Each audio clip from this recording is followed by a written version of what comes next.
Palakpakan po natin ang Panginoon. Let's give the Lord the best clap of praise. Amen.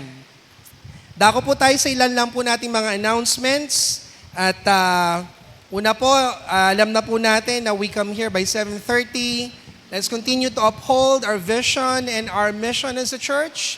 Ano po ang ating vision? Our vision is to be a glorious church. Sabihin nyo nga sa katabi nyo, glorious ka ba? Paano maging glorious? Sabi po ng isang church father, sabi niya, the glory of God is man fully alive. And our glory is in the Lord Jesus Christ. And so we pray na tayo po ay maging isang maluwalhating iglesia para sa Panginoon. Our mission, that we glorify the Lord in all that we do. To glorify God as a church. And we also have our purpose statements as a community of faith. So ngayon, ayan. Napapansin niyo, malamig ngayon ang panahon. Amen? Salamat sa Lord. Salamat po sa napakasarap na panahon. Pero patuloy po tayo, pinagpapatuloy po natin ang ating CJLS Project Air Conditioning. Ayan. Dapat ipapa-edit ko to sana, wag sana tong i-upload sa FB natin. Pero okay na rin, baka meron hipuin ng Lord. Gusto ko lamang sabihin sa inyo na nagpapasalamat tayo sa Lord dahil maganda yung panahon. Pero sa projection natin, pagdating na naman ng summertime, talagang napakainit na naman.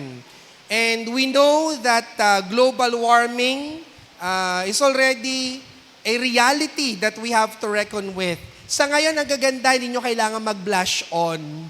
Pero pagdating ho ng mga March, April niyan, naka-blush on kayo lahat. Kasi ang pupula ng mga chicks ninyo sa init.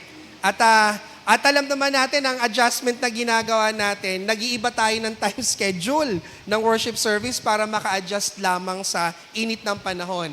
Pero ang dalangin natin, nawa sa biyaya ng Panginoon ay makabili na tayo ng air conditioning natin either January or February. At dito po sa quotation ho na binigay ho sa atin dito, konti na lang naman ho yung ating kailangan para ho tayo makabili ng aircon. Ang totoo ho niyan, ito na ho ang ating, gusto niyo ho malaman kung magkano ng pampa-aircon natin?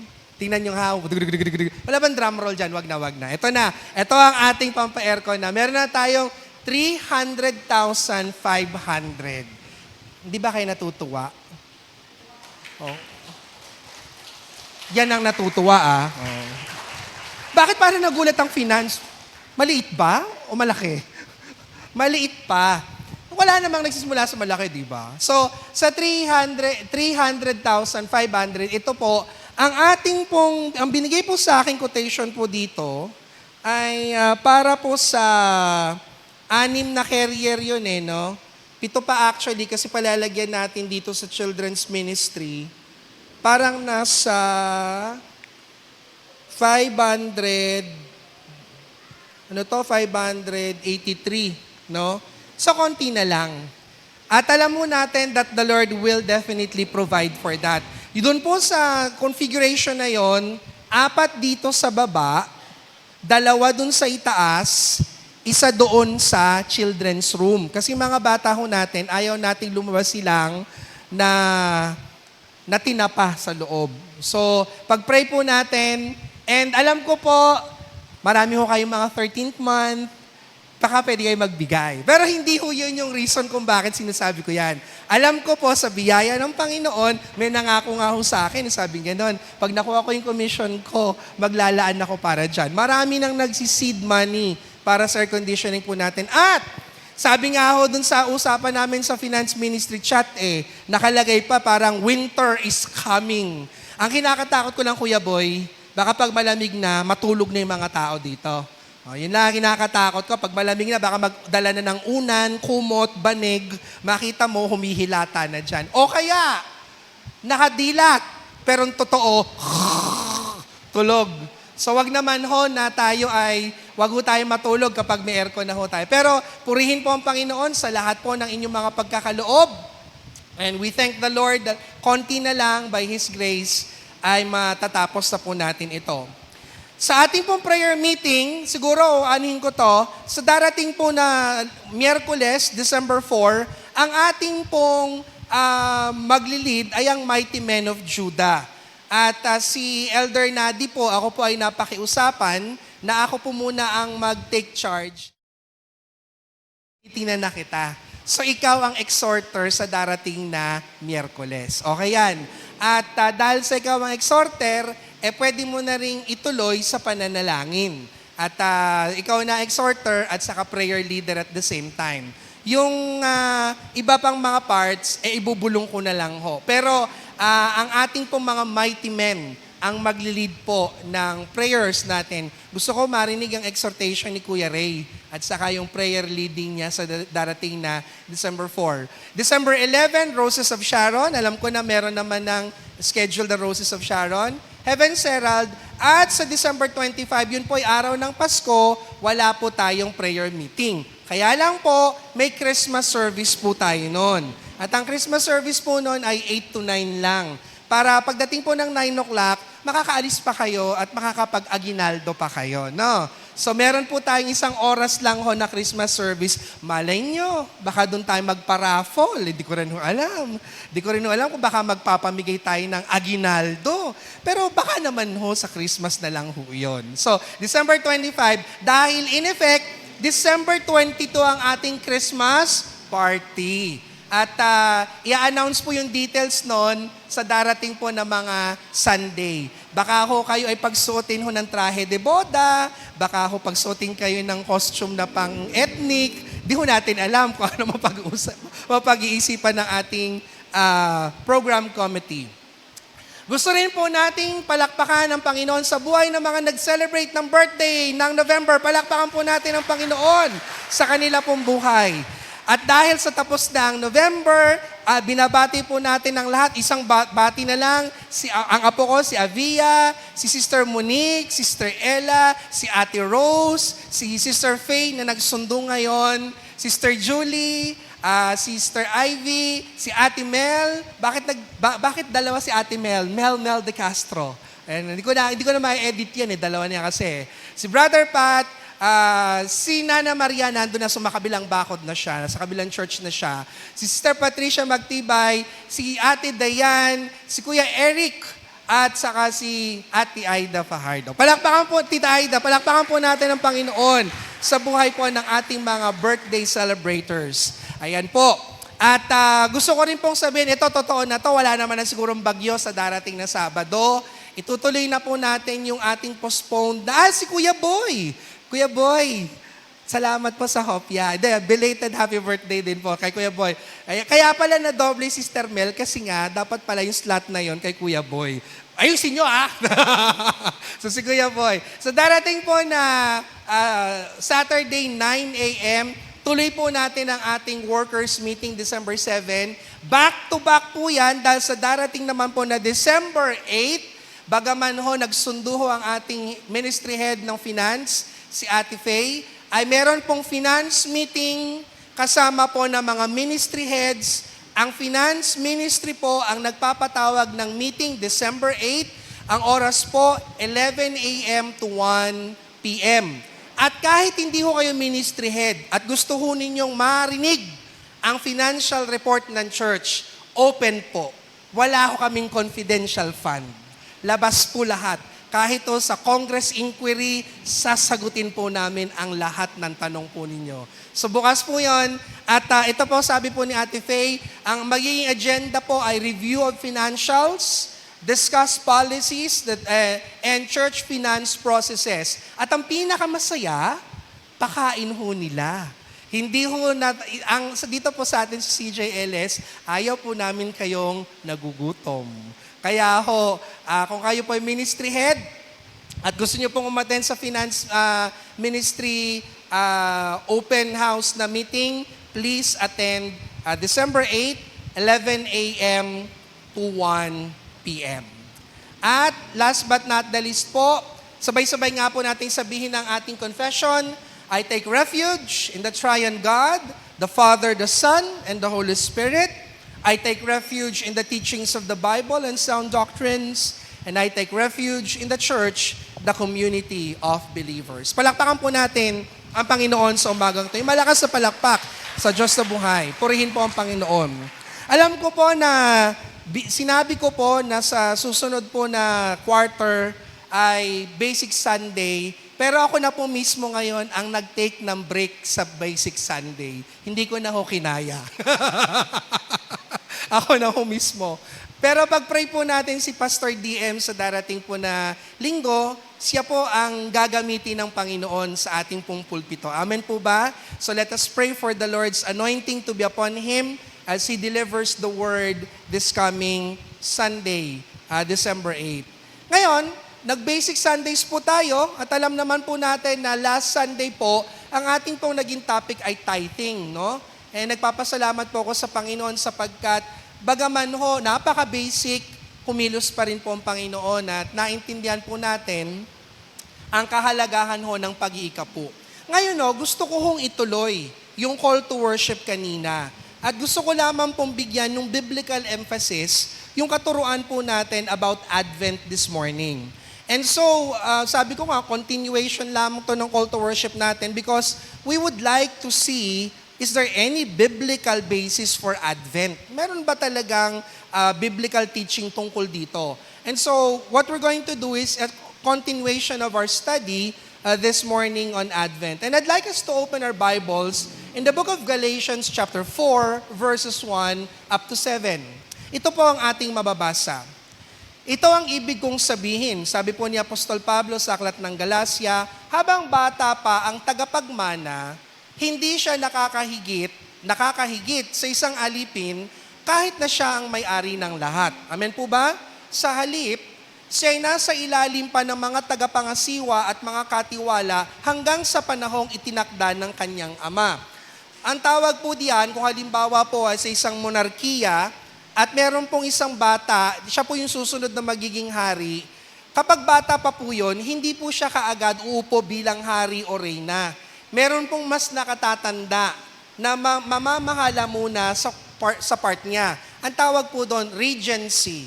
So there's a regent. Why? Because the child is not yet able to reign wisely. Dahil bata pa nga. So tawag po diyan, regency. Kaya sabi po dito, bagaman siya ang may-ari ng lahat, hindi ho nakahihigit sa isang alipin yon. Bakit po? Siya daw ho ay nasa ilalim ng isang tagapangasiwa at mga katiwala hanggang sa panahong itinakda ng kanyang ama. Gayon din naman, tayo noon ay nasa ilalim ng mga tuntuning umiiral saan? Umiiral sa sanlibutan ito hanggang sa tayo'y dumating sa hustong gulang. So, it is expected that we will attain, sabihin nyo, spiritual maturity. Narinig nyo kanina yung sinabi ni Ate Mel?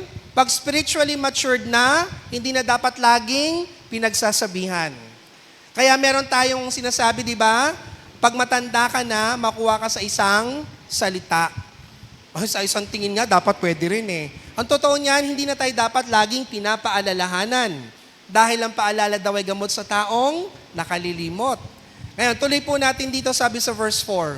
Ngunit, nang sumapit ang tamang panahon, malinaw po dyan nung sumapit ang tamang panahon, isinugo ng Diyos ang kanyang anak na isinilang ng isang babae at namuhay sa ilalim ng kautusan, upang palayain ang mga nasa ilalim ng kautusan. Sa gayon, tayo'y maituturing na mga anak ng Diyos. So nakita po natin na maging ang Panginoong Jesucristo, bagamat siya ho ay Diyos na nagkatawang tao, nung siya po ay pinanganak at naparito bilang tao, siya po ay nasa ilalim din ng kautusan.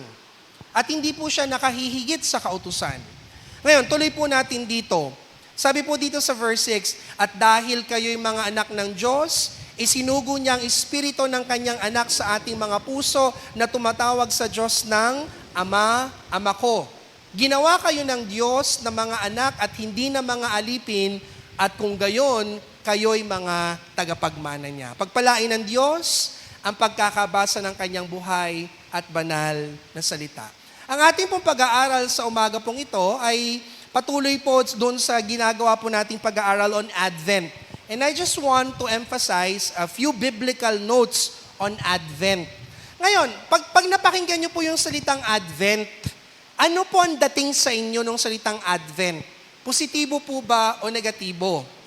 Palagay ko dun sa mga hindi talaga alam yung ibig sabihin ng salita, pag narinig yung salitang Advent, ang nasa isip, yung mga Sabadista. Kasi ang tawag sa mga Sabadista ay Adventist. Hindi naman Seventh-day Adventist, ano? At ang kanila hong araw ng samba ay hindi ho araw ng linggo, kundi Sabado. Pero ang totoo po, bago po natin husgahan sila, gusto ko muna ding, baka madadaan natin mamaya, ang ibig sabihin po ng Adventista ay mga taong naghihintay. Sapagkat ang ibig sabihin po ng salitang Advent is waiting, paghihintay. At ang mga Adventist po, baka po hindi niyo ho alam, bago po sila naging Adventist, sila po ay mga Baptist before. At sa kanila hong sobrang paghihintay sa muling pagbabalik ng Panginoong Jesucristo, nasobrahan po sila dahil gumawa na ho sila ng mga propesiya kung kailan darating si Jesus. Nagbigay na sila ng mga dates kung kailan babalik si Jesus. Doon sila namali. Dahil sa sobra nilang paghihintay, sila na ang nagtakda ng araw ng pagbabalik ng Panginoong Jesucristo. Samantalang malinaw sa salita ng Diyos, yung oras at panahon ng pagbabalik ng anak ay nalalaman lamang ng Ama. At nga pala, babalik na pala si Pastor Alan ngayong araw na to, kaya nagsundo si Ate Faye. Ang sabi ni Pastor Alan, sabi niya ganon, kapag alam mo na daw kung kailan ang pagbabalik ng anak, di ikaw na ang ama, kasi ang nakakaalam lang ng muling pagsusugo ng Panginoong Jesucristo ay walang iba kundi ang Ama lamang. Amen po ba? Ngayon, mga Adventist na sobrahan sila, kaya ang ibig sabihin talaga ng Adventist, ano ibig sabihin ng Advent? To wait. Sabihin niyo sa katabi niyo, matyaga ka ba maghintay? Yun totoo. Mahintayin ba kayo? Actually, yung totoo, marami, mainipin. At alam kong ayaw na ayaw ninyo yung nagugutom kayo. Kaya nga may fast food, di ba? Dalawa lang daw ho, nagpapainit ng ulo sa misis ko. Ay, hindi. Sa akin pala. Binawerta sa kanya.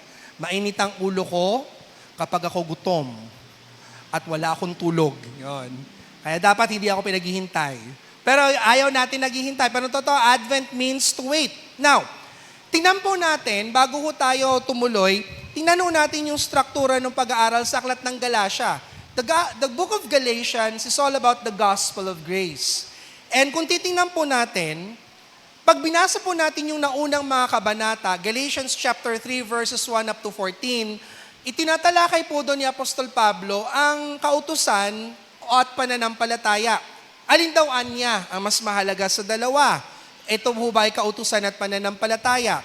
At pag binasa po natin ang susunod na mga talata, sa ikatlong kabanata, talatang 15 hanggang 20, ang ipinakikita naman po doon ang kaibahan ng kautusan at ng pangako. At alam po natin na wala hong maliligtas sa pamamagitan ng kautusan. At ang nakapaloob na po ngayon doon sa Galatians chapter 3 verses 21 up to 29 at saka Galatians chapter 4 verses 1 up to 7, ipinakikita na po dito ang kaibahan ng alipin, yung mga alipin na nasusunod, na pinapasunod sa ilalim ng kautusan at yun namang sumusunod sa biyaya ng Diyos o sa pangako ng Diyos na hindi na po mga alipin. Para maintindihan po natin yung Galatians chapter 4 verses 1 up to 7, tingnan po natin yung Galatians chapter 3 verses 21 up to 29. Medyo mahaba-habang basahin, pero tingnan po natin. Ang ibig bang sabihin nito ay salungat ang kautusan sa mga pangako ng Diyos? Hinding-hindi. Hindi ho salungat ang kautusan sa mga pangako ng Diyos. Kung ang kautusang ibinigay ay nakapagbibigay buhay, ang tao ay magiging matuwid sa paningin ng Diyos sa pamamagitan ng pagsunod niya sa kautusan. Ngunit ayon sa kasulatan, ang lahat ng tao ay alipin sa kasalanan. Kaya't ang ipinangako ng Diyos ay matatanggap sa pamamagitan ng pananalig kay Hesukristo na ibinigay sa lahat ng sumasampalataya. Bago dumating ang panahon ng pananampalataya, tayo'y nakakulong saan? Saan daw? Sa kautusan. Hanggang sa pananampalatayang ito kay Kristo ay mahayag. Kaya nakita po natin kanina doon, walang alipin daw, bagaman siya ang may-ari, ang nakahihigit sa nakapag-alaga. Sapagkat sa tamang panahong itinakda ng Ama, doon lang magkakaroon ng kapangyarihan yung tagapagmana. Di po ba? Tuloy po natin dito. Kaya't ang kautusan ang naging taga-disiplina natin hanggang sa dumating si Kristo upang tayo maituring na matuwid sa pamamagitan ng pananampalataya. Ngayong dumating na ang panahon ng pananampalataya, ano nang sabi mga kapatid? Wala na tayo sa ilalim ng taga-disiplina. So, Jesus is above the law. And no one can be saved by following the law. Can we say amen? Amen. Tuloy po natin. Dahil sa inyong pagkipag-isa kay Kristo Jesus, kayong lahat ay mga anak ng Diyos sa pamamagitan ng pananampalataya. Si Kristo mismo ang inyong isinuot na parang damit ng kayo'y nabautismuhan sa inyong pakikipag-isa sa Kanya. Wala nang pagkakaiba ang Hudyo at ang Griego, ang alipin at ang malaya, ang lalaki at ang babae. Kayong lahat ay isa na dahil sa inyong pakikipag-isa kay Kristo Jesus. At kung kayo'y kay Kristo, ano daw po tayo? Kayo'y mga anak na nino? Ni Abraham at tagapagmana ng mga pangako ng Diyos. Pwede ba nating palakpakan ng Panginoon sa katotohanan na yon? Palakpakan po natin ang Diyos na buhay. Sabihin nyo, I am an heir of God's promises through Christ. Hindi ho kayo mga anak sa labas. Kayo ho ay mga tagapagmana ng mga pangako ng Diyos sa pamamagitan nino ni Kristo Jesus. Kaya tuloy po ninyo, ito ang ibig kong sabihin. Yung sinasabi na ngayon, karugtong nung Galatians chapter 4. Ito ang ibig kong sabihin, habang bata pa ang tagapagmana, hindi siya nakakahigit sa isang alipin kahit na siya ang may-ari ng lahat. Sa halip, siya'y nasa ilalim pa ng mga tagapangasiwa at mga katiwala hanggang sa panahong itinakda ng kanyang ama. Gayun din naman, tayo noon ay nasa ilalim ng mga tuntuning umiiral sa sanlibutan ito hanggang tayo dumating sa hustong gulang. At nang sa tamang panahon na itinakda ng Diyos, ngunit nang sumapit ang tamang panahon, yung tamang panahon na yon, hinintay ng marami. Amen po ba? Hinintay ng mga propeta, hinintay na mga lingkod ng Diyos. At tinanong ko nga kanina kay Sister Ruby, sabi ko, mahal, pakihanap mo nga, simula nang isulat ni Propeta Isaiah, yung kanyang mga propesiya tungkol sa pagdating ng Messiah, kailan nagkaroon ng katuparan na yon? Ang sabi doon, sabi sa Google, quick reference, it took 600 to 700 years. After Isaiah wrote the prophecies, it took 600 to 700 years before all the prophecies were fulfilled. Matagal na panahon o hindi? Matagal. Kayo nga, 1 minute lang. Nahihirapan na kayo, di ba? At itong henerasyon na to, mga bata, dati noon meron silang laruan, yung fidget ba yun? Yung fidgety, yung ginaganon? Dahil ngayon, ang mga bata ngayon, hindi na kayang mag-concentrate ng matagal. Ang sabi sa pag-aaral ngayon, ang attention span, di ba Doc, ng mga tao ngayon ay sing-ikli na lamang ng sa goldfish. People could no longer sustain attention. Kaya Ma'am Mercy, di ba mga estudyante, ang hirap mag-sustain kung hindi ka pa tatumbling sa harapan ng mga yan o kung hindi ka gagawa ng animation or anything, hindi mananatili ang atensyon ng maraming tao. Bakit? Sabi po dito, umiikli ang pasensya ng maraming tao. Pero tingnan nyo, hindi agad-agad naganap ang pangako ng Diyos. Nung sumapit ang tamang panahon, anong ginawa ng Panginoon? Isinugo ng Diyos ang kanyang anak na isinilang na isang babae at namuhay sa ilalim ng kautusan upang palayain ang mga nasa ilalim ng kautusan. Sa gayon tayo may tuturing na mga anak ng Diyos. At dahil kayo mga anak ng Diyos, tagatanggap tayo ng Espiritu ng Diyos at kaya natin natatawag ang Diyos ng ating Ama. At verse 7 last, ginawa na kayo ng Diyos ng mga anak at hindi na mga alipin. Sabi niyo sa katabi niyo, hindi ka na alipin. Ika'y tagapagmana. Huwag mag-ugaling alipin. Kasi iba, ugaling alipin pa rin. Alipin ng kasalanan. Alipin ng init ng ulo. Lalo na pag gutom, di ba? Si Iso, ipinagpalit ang kanyang mana sa pamamagitan ng isang mangkok ng ulam. Di ba nakakalungkot? O minsan pinagpapalit ninyo ang inyong kaluluwa para sa maliliit na mga bagay lang. Magka-iPhone lang, sige, kunin mo na lahat. Huwag ganon. Dahil ang totoo, tayo ay mga tagapagmana. Ngayon, sa umaga pong ito, nakita po natin, matagal na panahon ang hinintay upang makita na mga lingkod ng Diyos ang katuparan ng kanyang pangako. 5 bagay, mabilis po natin pag-aaralan. Why do we celebrate Advent in CJLS? And let us try to understand and make sense out of the Advent season. I'll be very honest with you. I am more happy in Advent than Christmas. You know why? Because I am prepared so much for Christmas during the Advent season. Bakit ho natin sinicelebrate ang Advent sa CJLS? Ang unang-una po, simulan na po natin. The reason why we celebrate Advent here in CJLS is because we are reminded to believe in all of God's promises. Amen? Nakita po natin dito, simula po nang mahulog ang tao sa kasalanan, ang lahi ng tao, dun pa lang, nagbigay na ng pangako ang Diyos ng kaligtasan. And it took so many years, thousands of years, before the Son of God was sent to save humanity. At nakita nga po natin dito sa ating binasa po kanina sa Galatians chapter 4, verse 4, ngunit nang sumapit ang tamang panahon, isinugo ng Diyos ang kanyang anak na isinilang ng isang babae at namuhay sa ilalim ng kautusan upang palayain ang mga nasa ilalim ng kautusan. Sa gayon, tayo may tuturing na mga anak ng Diyos, nangako ang Panginoon. At hindi ho agad-agad naganap ang kanyang pangako. Pero eventually, His promises are true. Amen? At habang sa panahon po ng Adbyento, hinihintay po ng marami na mga propeta, na mga lingkod niya, ang pangakong kaligtasan. Si Moses, narinig niya na may pangako ng pagliligtas. Sila David, ang mga propeta. At maging hanggang sa pinakahuling pagkakataon, di ba si Simeon, yung punong saserdote, nung ihahandog si Jesus doon sa templo, anong ipinangako sa kanya ng banal na spirito? Hindi ka anya mamamatay. Hanggat hindi mo nakikita ang gagawing pagligtas ng Diyos sa bayan ng Israel. At anong sabi niya? By the power of the Holy Spirit, Simeon was already old. At nung hawak-hawak niya na yung batang sanggol na si Jesus, sabi niya ganon, pwede niyo na pong kunin ang inyong lingkod.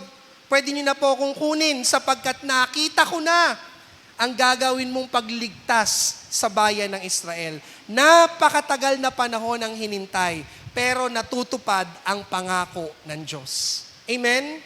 Sa ngayon ho, dumating na ang Panginoong Jesucristo. Anong Adbyento na i-celebrate natin ngayon? We are not celebrating for the Christmas Advent. It's been done. You know what you are waiting for right now? We are waiting for the sure coming of the Lord Jesus Christ. At baka ho kayo ay nakalilimot mga kapatid. Baka ho ipinaghehele na kayo ng mundong ito at baka iniisip nyo, dito na ang inyong lokasyon. Dito na kayo nakatira. Mga kapatid, wag ho kayong patangay. At wag ho kayong marahuyo sa takbo ng mundong ito. Dahil kung paanong hinintay ang unang pagdating ng Panginoong Jesucristo, ang hinihintay natin ngayon ay ang ikalawang pagbabalik ng Panginoong Jesucristo. Baka ho kayo nakalilimot na. Dahil ang Diyos ho ay hindi sumisira sa kanyang pangako. Amen po ba? Pwede po ba nating palakpakan ng Panginoon? Let's give the Lord the best clap of praise. So what we are celebrating is not just the advent of Christmas. We are waiting for the sure coming of the Lord Jesus Christ. Sabihin nyo sa katabi nyo, Jesus is coming back. Alam nyo ba, napapanahon ho, tiningnan ko po yung update sa CCF, sa Christ Commission Fellowship. Ang series ng mga sermons nila is about the second coming of the Lord Jesus Christ. Kaya hindi ho tayo nahuhuli dito sa CJLS.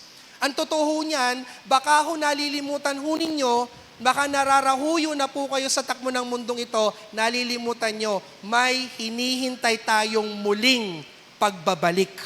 At ang pangako ng Panginoon, hindi ho siya nagsisinungaling. Advent reminds us to believe in all of God's promises. Because all of God's promises, all of it will happen and none of it will fail. Can I hear an amen? Pagpatuloy po natin dito, sabi po sa aklat po ng Isaiah chapter 7 verse 14 at sa Matthew chapter 1 verse 23. Ipinangako, sabi ko nga sa inyo ganoon, isinulat ni Propeta Isaiah some 600 to 700 years before dumating si Jesus, isinulat niya na sa Isaiah chapter 7 verse 14. Dahil dito, si Yahweh mismo sa inyo ng palatandaan. Maglilihi ang isang dalaga at magsisilang na isang sanggol na lalaki at tatawagin ang pangalang Emmanuel. Kailan nangyari yan? 600 to 700 years after pa. Pero naniwala si Isaiah na magkakaroon yun ng katuparan. After 700 years, sinulat ni Matthew chapter 1 verse 23, maglilihi ang isang birhen at magsisilang na isang sanggol na lalaki at tatawagin itong Emmanuel. Ang kahulugan nito ay kasama natin ang Diyos. Nagkabula ba ang pangako ng Diyos? Hindi. Not nangyari. At bagaman kailangang hintayin, hindi po nagsisinungaling ang Diyos. Yan ang dahilan kung bakit dapat kayo at ako ay manatili sa pananampalataya. That is the reason why we need to be reminded of Advent. Our Advent is not only for Christmas. Our Advent is for the second coming of the Lord Jesus Christ. Kaya tapikin mo yung katabi nyo, huwag tutulog-tulog sa pansitan. Baka mamaya dumating siya, maabutan kayong gumagawa ng kasalanan. Hindi kayo makasama sa mga susunduin. Bakit? Narahuyo na sa takbo ng sanlibutan. Ano sabi po nung susunod na talata sa mga gawa 1, 10 hanggang 11? Habang sila'y nakatitig sa langit, tingnan nyo, itong katiyakan. Habang sila'y nakatitig sa langit at siya'y iniaakyat, may dalawang lalaking nakaputi na lumitaw sa tabi nila. Sabi nila, kayong mga taga-Galilea, bakit kayo nakatayo rito at nakatingin sa langit? Ano sabi? Itong Jesus na umakyat sa langit ay magbabalik gaya ng nakita ninyong pag-akyat niya. Naku, nakakakilabot. Dahil totoo ang muling pagbabalik ng Panginoong Jesucristo. Amen? In the same way that the apostles saw Him when He was taken up, we will also see the way He will be coming down in His second coming. At mangyayari itong bagay na ito. Amen po ba? Kaya wag ho kayong pawarde-warde. Baka minsan, akala ninyo, ito na ang buhay. Hindi po. May hinihintay tayong muling pagbabalik. At ang sabi din po dito sa pahayag 1, 7 hanggang 8, unang kabanata, tingnan ninyo, dumarating siyang nasa mga alapaap at makikita siya ng lahat, pati ang mga tumusok sa kanya. Tatangis ang lahat ng lipi sa lupa dahil sa kanya. Magkagayon nawa, amen. Ano sabi dito? Walang iba nagsasalita kundi si Jesus. Ako ang Alpha at ang Omega, sabi ng Panginoon Diyos na makapangyarihan sa lahat. Ang kasalukuyan, nakaraan, at amen. Darating siya, di po ba? Ang problema sa maraming Kristiyano, tila nalilimutan at ayaw nang maghintay. Kaya dito sa church natin, patuloy natin siyang hihintayin. Bakit? Dahil siya na nangako, gagawin niya yon. Pwede po ba nating palakpakan ng Panginoon? Let's give the Lord the best clap of praise. Ito ang kanyang paalala, darating ako sa lalong madaling panahon. Sabay-sabay nga nating basahin, kaya't ingatan mo kung ano ang nasa iyo upang hindi maagaw ni numan. Sabihin nga natin malakas ulit, sabihin natin, darating ako. Kaya't?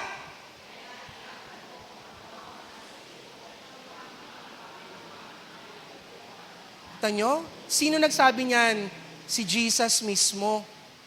Kasi baka mamaya malimutan nyo, yung gantimpala na dapat ay sa inyo, na-sequester pa ng kaaway. Bakit? Natulog sa pansitan. Nasa lisihan dahil hindi naghintay ng may katapatan. Amen po ba? Kaya ngayon nyo sabihin, hindi ba mahalagang Advent? Di ba napakahalaga? Pagkatapos, ang focus ng maraming tao, yung Christmas sale. Ang focus ng marami. Kaya pati yung oras ng mga malls, nagpapalit, di ba, pag mag-burr, from 10 o'clock naging 11 to 12. Kasi nga, ang focus, doon na po focus. Pero ang dapat nyo, baka mamaya doon sa pagmimili ninyo, nabili nyo na ang lahat. nakakalimutan nyo palang darating si Jesus, lagot kayo. Ikalawa, bakit po napakahalaga na sineselebrate natin yung Advent? We are challenged to live holy lives. While you are waiting, be holy. Do not be caught off guard. Sabi po dito, dapat mong malaman na sa mga huling araw ay darating ang mga panahon ng kaguluhan. Nangyayari na ho ba? Daman niyo ho yung kaguluhan? Ang gulo-gulo ho natin ngayon. Sapagkat ang mga tao ay magiging maibigin sa sarili. Selfie, TikTok. Ako minsan nagugulat ako sa mga feed. Nakakita niyo na ba ako nag-TikTok? Kasi pag nakita niyo ako nag-TikTok, matatakot kayo, tiyak. Pero ngayon, walang hindi nagti-TikTok.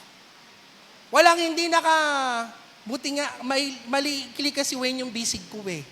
Hindi ako marunong mag-selfie. Paano kung mahaba yung siguro? This is me, ganyan. Dahil, the phenomenon is, ang lahat ng tao maibigin na sa kanilang sarili. Maibigin sa salapi. Palalo, mapagmataas, mapagsamantala, swail sa magulang, walang utang na loob at napastangan sa Diyos. Sila'y magiging walang pagmamahal sa kapwa, walang habag, mapanirang puri, walang pagpipigil sa sarili, marahas at walang pagpapahalaga sa mabuti. Sila'y magiging mga taksil, padalos-dalos, mayayabang, maibigin sa kalayawan sa halip na maibigin sa Diyos. Ito ang sabi, sila'y may anyo ng pagiging makadiyos, ngunit hindi naman nakikita ang kapangyarihan nito sa kanilang pamumuhay. Iwasan mo ang ganyang uri ng mga tao. Dalawa lang daw ho, tatlo lang daw ho ang season dito sa Pilipinas. Dry season, rainy season, political season. Kailan ho nagiging madasali ng mga politiko? Di ho ba pag panahon ng sa mga ebanghelikong Kristiyanong, gustong-gusto yung pinapatungan ng kamay ng mga pastor. Yun namang iba, kailangan talaga pag nagsisimba, nakaluhot, gano'n. Doon nagiging madasali ng mga politiko. Ano sabi po doon? May anyo ng pagiging makadiyos, ngunit hindi naman nakikita ang kapangyarihan sa kanilang pamumuhay. Kaya po, wag po nawang ipahintulot ng Panginoon, sumisimba kayo dito tuwing araw ng linggo. Pagdating ho nyo sa bahay, pag uwi nyo, magkakaaway kayo lahat. Hindi kayo magkasundo-sundo. Huwag hong ipahintulot yan ng Panginoon. Ano sabi po dito? Basa mga kapatid, Hebrews chapter 12 verse 14, sabay-sabay, sikapin ninyong, wala ba akong kausap? Nawala, sorry naman. Ako lang, sorry po. Anong ginawa nyo na naman? Ayan na, sabay-sabay. Meron ho bang pinipwera? Hindi ho. At sabi dito, at magpakabanal sapagkat hindi nyo, kung hindi kayo, amen, habang naghihintay magpakabanal. Dahil ang sabi po dito, walang makakakita sa Panginoon kung hindi tayo mamumuhay ng ganito. Ano sabi sa pahayag 22:11? Ang masama ay magpapakasama pa, at ang marumi ay magpapakarumi pa. Pero ang matuwid ay magpapakatuwid pa at ang banal ay magpapakabanal pa. Amen po ba? Pakikalabit nyo ulit yung katabi nyo. Sabihin nyo, alin ka sa dalawa? Kakabitin nyo! Kalabitin nyo! Ikaw. Ako nga. Ano ka sa dalawa? Magpapakasama at magpapakarumi ka or magpapakatuwid at magpapakabanal pa? Aba, it's up to you. Nabasa ko yung PM sa mga Roses of Sharon. May option na. Member or worker. Take your choice. Magpapakasama ba kayo at magpapakarumi? O magpapakatuwid at magpapakabanal at magpapagamit kayo sa Diyos? Aba, nasa inyo ang pagpapasya. Wala ho sa amin. Amen po ba? Natatauhan ba kayo? Siguro sabi na naman ni Kuya Larry sa kanya, ito na mga pastor na ito, wala naman ma-preach. Pero tama ho na habang naghihintay tayo, baka ho nalilimutan ninyo, hindi na ho tayo nabubuhay na may buhay na kabanalan. Sabi po dito sa isang kanta na ito, white as snow, though my sins were as scarlet, Lord, I know that I am clean and forgiven through the power of your blood, through the wonder of your love, through faith in you, I know that I can be white as snow. Sino ho ang kayang linisin ng Panginoon? Kaya ho tayong linisin ng Diyos sa lahat ng ating mga kasalanan. Amen? Sa huling pagkakataon, sabihin nyo, ano ka? Magpapakarumi o magpapakabanal? Word of the day, marumi o banal? Bahala kayo. Ikatlo, patapos na po tayo. When we talk about Advent, we need to live our lives in hope. Sabihin nyo, buhay na pag-asa. Sabihin nyo, may pag-asa ka. Hindi ho natin pwedeng sabihin na wala tayong pag-asa sa buhay. Let us live our lives in hope. Ito po ang ating mababasa.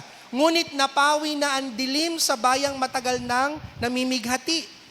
Ito ho ang kalagayan ng bayan ng Israel bago dumating ang Panginoong Jesucristo. Sila ay bayang nasa kadiliman at matagal nang namimighati. Noong mga nakaraang araw, inilagay niya sa kahihiyan ang lupain ng Zebulyon at ang lupain ng Naphtali. Ngunit sa panahong darating, dadakilain niya ang lupain ito, daang papunta sa lawa sa ibayan ng Jordan sa Galilea. Mabilis lamang po. Para lang maintindihan nyo to, sinulat ito ni Isaiah 600 to 700 years before. Ang tawag sa lugar na yon na kanyang pinatutungkulan ay lupain ng Zebulyon at lupain ng Naphtali. Nung dumating si Jesus Christ, dun siya nanggaling. Yung lugar na yon, bakit po? Dahil yung lugar ng Zebulyon at lupain ng Naphtali, nung sila ay sinakop ng kanilang mga kaaway ng mga Assyrians, yun yung unang nakubkob. Yun yung unang nagapi. At para bang sinasabi ng Panginoon, hindi ko kayo nalimutan, bagamat kaawa-awa ang naging kalagayan ninyo, ang aking pagliligtas ay manggagaling sa lugar na yan. Kaya nakita po ninyo, saan lumaki si Jesus? Sa lugar ng Galilea, sa ibayo ng Jordan, Galilea ng mga Hintil. Jesus came from where the first fall happened. And God redeemed that place. So nakita niyo, may pag-asa sa Diyos. Tuloy po natin ang pagbasa. Nakakita ng isang maningning na liwanag, ang bayang matagal nang lumakad sa kadiliman. Ano sabi dito? Pinasigla mo ang kanilang pagdiriwang, dinagdagan mo ang kanilang tuwa, nagagalak sila na parang panahon ng anihan at parang taong naghahati-hati na nasamsam sa kayamanan. Sapagkat binali mo ang pamatok ng kahirapan at mga bigatin sa kanilang balikat ay pinasan, pamalo ng mga api iyong binali tulad sa Midian na iyong ginapi. Sino po rito? Nung dumating si Jesus sa buhay ninyo, nakalaya kayo. Totoo, hindi. Amen, di po ba? Yung dating magulong buhay, napalitan ng kapayapaan. Yung dating kayo ay bat-bat ng kahirapan, di naman tayo yumaman ng sobra, di po ba? Pero hindi tayo pinagkulang. Amen po ba? Sabi nga nung professor ko sa ATS, si Dr. Ferlua, sabi niya gano'n, marami sa inyo mga pastor wala namang sasakyan. Pero hindi kayo napipigilan sa pagpunta saan nyo gustong mapuntahan. Marami sa inyo, hindi nga ganun kayayaman, pero pag binuksan nyo na may refrigerator ninyo, yung makakain yung gusto nandun dahil hindi kayo pinagkukulang ng Panginoon. Amen po ba? Nung dumating si Kristo sa buhay po natin, laki ng pagbabago. Dahil pag wala akong pagbabago, may problema kayo. Dahil si Kristo ay nagdadala talaga ng malaking pagbabago sa buhay po natin. Pumalakpak nga lahat ng inaantok. Ay, gising. Inna si Kuya Larry at saka si Ate Malu, trained na. Palakpakan nga natin ang Panginoon sa umaga po ito. Last two, and before we end. Nakita po natin dito, ano po yung ikatlo? Sabi po dito, the third is that we need to live our lives in hope while we are waiting for Christ. So we're not supposed to live in despair. At ang sabi din po dito, sapagkat isinilang ang isang sanggol na lalaki para sa atin, ibibigay sa kanya ang pamamahala at siya'y tatawaging kahangahangang tagapayo, makapangyarihang Diyos, walang hanggang Ama, prinsipe ng kapayapaan. Amen? At ang sabi po dito, panghuli sa verse 7, magiging malawak ang kanyang kapangyarihan at walang katapusan, kapayapaan, ang ipagkakaloob sa trono ni David at sa kanyang kaharian. Itatatag niya ito at pamamahalaan na may katarungan at katwiran mula ngayon at magpakailanman. Isasagawa ito ni Yahweh na makapangyarihan sa lahat. Bago po tayo magtapos, tanong, dumating na ba si Jesus? Amen. Yung unang pagdating niya, nung unang Christmas. Yung bang plano lahat ni Jesus nangyari sa panahon niya? Di ba ho, hindi pa ganap. Kailan magiging ganap ang plano niya? Sa muli niyang pagbabalik. At sa muli niyang pagbabalik, itong mga sinasabi na to, yun ang magiging totoo sapagkat maghahari na siya ng literal sa mundong ibabaw. Amen? At habang hinihintay po natin yan mga kapatid, huwag po kayong mawawala ng pag-asa. Amen po ba? Kalabitin niyo ulit yung katabi niyo, sabihin, huwag kang mawawala ng pag-asa. Darating siya. Amen? Bakit ho yung mga Pilipinong gerilya sa pulang araw, Char, ay hindi ho nawawala ng pag-asa? Dahil may sinabi si MacArthur, I shall. At nung bumalik siya, binawi nga ng mga Amerikano ang pagkakasakop natin mula sa mga Hapon. Hindi namang ho Amerikano ang nangakong I shall return. Si Jesus ang nagsabing, I will be coming back, so you must have hope. Amen? Mas lalo tayong magkakaroon ng pag-asa sapagkat siyang nangako ay totoo. At pag bumalik ang Panginoong Jesucristo, lahat ng luha ay papahirin, ang mundo ay babaguhin, at maghahari siya ng may kapangyarihan, katwiran at kabanalan. At ang buong mundo ay babaguhin niya sa pamamagitan ng kanyang kapangyarihan. Pwede po ba nating palakpakan ng Panginoon yung malakas na palakpak sa Diyos na buhay? Last two before we end this morning. Bakit po tayo dapat hindi nawawala ng pag-asa? Ang pag-ibig at awa ng Panginoon ay walang katapusan. Iyan ang dahilan kung bakit hindi tayo lubusang nalipol. Araw-araw ay ipinapakita niya ang kanyang habag, dakila ang katapatan ng Panginoon. Amen po ba? Kaya habang naghihintay, huwag mawawala ng pag-asa. Anong ikaapat? Sabi po dito, be assured that God loves us. May katiyakan tayo na mahal tayo ng Panginoon. Sa simula pa'y inibig ko na sila at patuloy akong magiging tapat sa kanila. Kaya siya na hinihintay po natin, He will come. Kung kayo nga nanood ng Hello Love Again, at nagkaroon ng second part yung Hello Love, ano ba yung una? Hello Love, Goodbye. Pero ngayon, merong part 2. Lukong-lukong nanay ko doon. Hello Love Again. Anong sabi po? What is the statement of our faith? Jesus died, Jesus was buried, Jesus, He rose again, and He will come again. Hello, love again. He will come again. Amen? Bakit? Ang pangako ng Lord dahil tapat ang kanyang pagmamahal sa atin. Inihayag ng Diyos ang kanyang pag-ibig sa atin nang isugo niya sa mundo ang kanyang kaisa-isang anak upang magkaroon tayo ng buhay sa pamamagitan niya. Ito ang pag-ibig, hindi sa inibig natin ng Diyos, kundi tayo ang inibig niya at isinugo niya ang kanyang anak upang maging handog para mapatawad ang ating mga kasalanan. Amen? So ang ikaapat, sabi po doon, we should live in hope. Meron po tayong pag-asa dahil mahal po tayo ng Diyos. At bilang pagtatapos po, anong ikalimang pangako ng Panginoon? Why do we celebrate Advent here at CJLS? Live always in the joy of the Lord. Amen? Pag meron ho bang sinabi sa inyong babalikan kayo, matutuwa kayo? Aba naman, oo. Siyempre naman. Bakit po tayo mga Kristiyano, kahit dumadaan tayo sa matinding pagsubok ng buhay, bakit hindi tayo nawawalan ng pag-asa? Dahil alam natin, babalikan niya tayo. Amen? Why should we always live in hope, the joy of the Lord?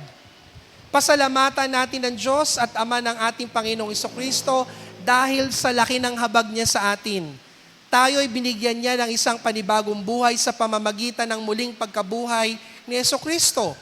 Ito ang nagbibigay sa atin ng isang buhay na pag-asa. Na magmamana tayo ng kayamanang di na masisira, walang kapintasan, at di kukupas na inihanda ng Diyos sa langit para sa inyo. Tuloy po natin. Sa pamamagitan ng inyong pananampalataya, iniingatan kayo ng kapangyarihan ng Diyos habang hinihintay ninyo ang kaligtasang nakahandang ihayag sa katapusan ng panahon. Sabi niyo sa katabi niyo, may nakahanda na pagliligtas sa katapusan ng panahon. Kailan mangyayari yon? Hindi natin alam. Anong dapat natin gawin? Maghintay. Magtiyaga.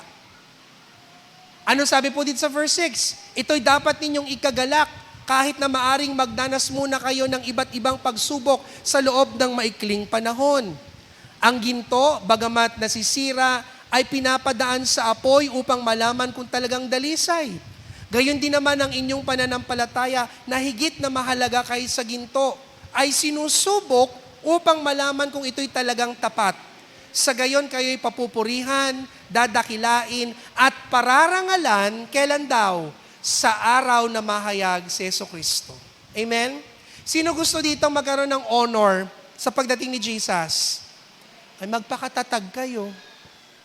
Baka mamaya, yung gantimpala na kaloob sa inyo, mawala pa. At sabi sa verse 8 and 9, hindi nyo siya nakita, ngunit siya'y inibig ninyo. Hindi pa rin ninyo siya nakikita hanggang ngayon. Ngunit sumasampalataya kayo sa Kanya. Dahil dito'y nag-uumapaw na sa inyo, sa inyong puso ang kagalakang di kayang ilarawan ng salita, sapagkat tinatanggap na ninyo ang bunga ng inyong pananampalataya, ang kaligtasan ng inyong buhay. Sino ang tunay na masayang mga tao sa mundo?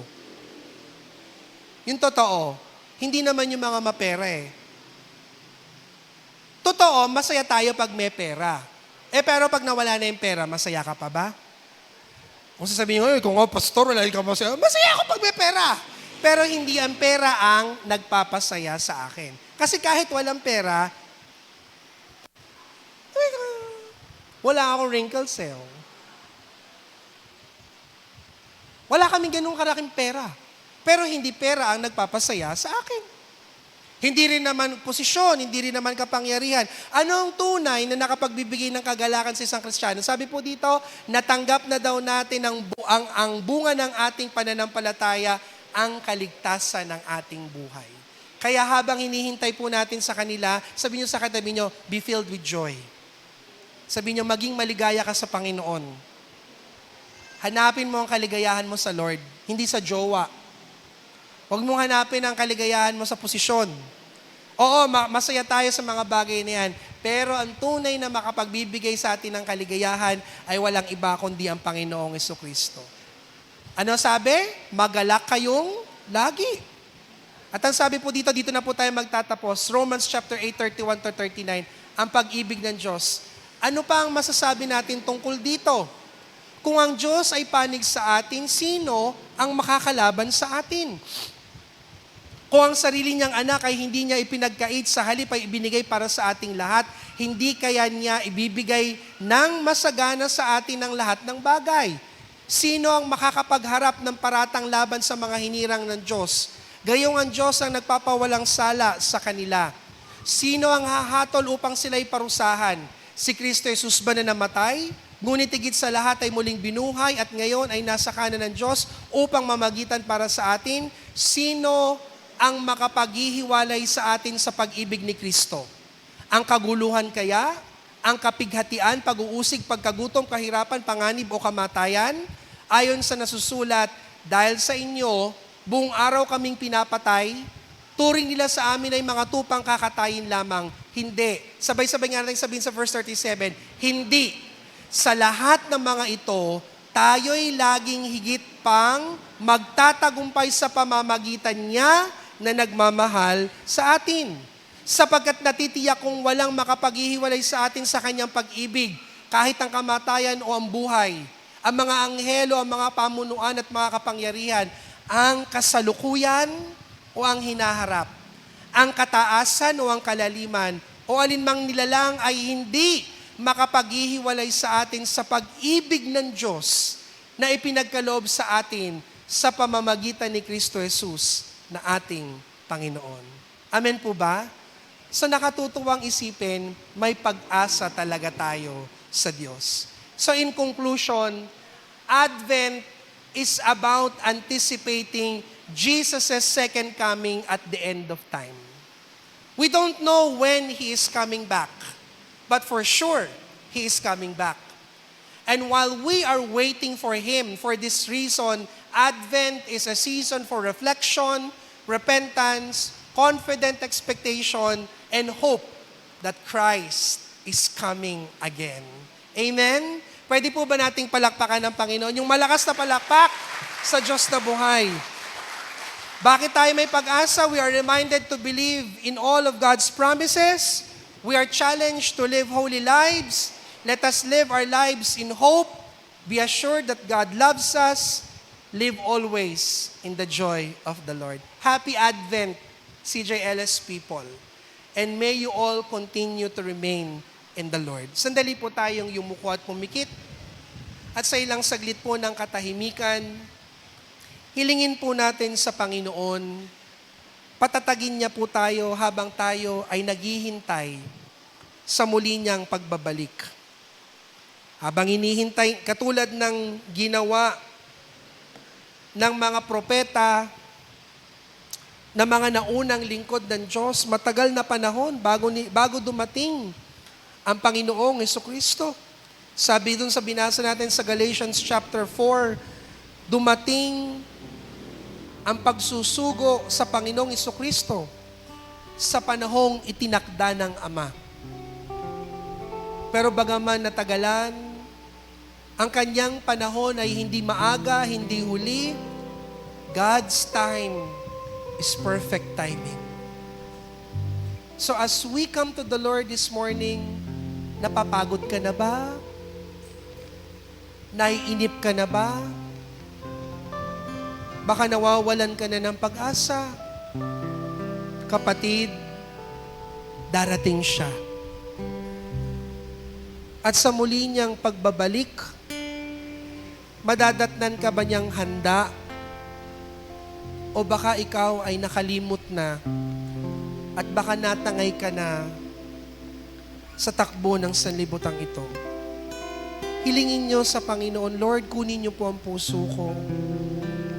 Tulungan niyo po ako, Panginoon, na maging handa sa muli niyo pong pagbabalik. Salamat po sa inyong mga salita, sa malinaw niyong paalala. Kayo na babalik ay hindi magtatagal. Tiyak na kayo ay paparito sa muling pagsusugo ng Ama.